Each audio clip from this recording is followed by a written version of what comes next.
شیخ الوظائف حکیم محمد طارق محمود چغتائی دامت برکاتہم لاہور سے روحانی سفر پر ترکیہ استنبول تشریف لے گئے، جہاں پوری دنیا سے آئے روحانی مسافر شیخ الوظائف کی آمد کے پہلے سے ہی منتظر تھے۔ عبقری کے زیر اہتمام چوتھی روحانی مسافر محفل کا ترکیہ استنبول میں انعقاد کیا گیا۔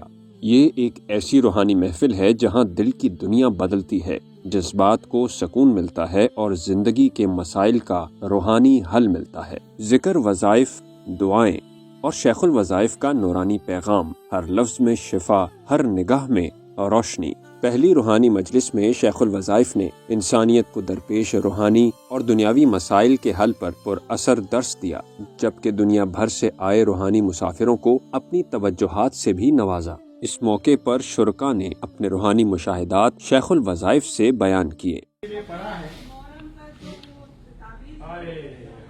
26 محرم والا تاریخ لا تدركه الابصار وهو يدرك الابصار وهو اللطيف الخبير۔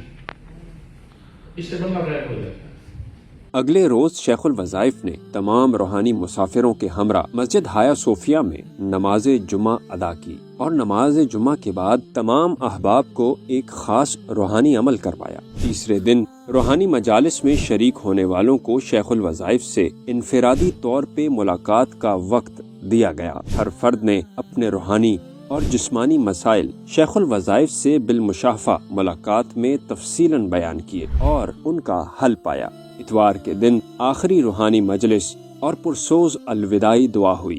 ان کو اتنا دے دیں، ان کو اتنا دے دیں، ان کے معصوم بچے، ان کے بہن، ان کی بھائی، ان کے والدین، ان کے دلوں میں ٹھنڈک پہنچ جائے۔ ان روحانی مجالس میں شرکت کرنے والے دنیا بھر سے آئے روحانی مسافروں کو شیخ الوظائف کی طرف سے روحانی تحائف اور عبقری انگلش میگزین بالکل مفت تقسیم کیے گئے۔ یہ روحانی سفر ایک سفر نہیں بلکہ زندگی کو سکون اور راحتوں کی منزل دے گیا۔ ان باسعادت روحانی مجالس میں شامل ہونے والے تمام خوش قسمت روحانی مسافروں نے شیخ الوظائف کی بھرپور صحبت سے روحانی اور علمی اعتبار سے استفادہ کیا۔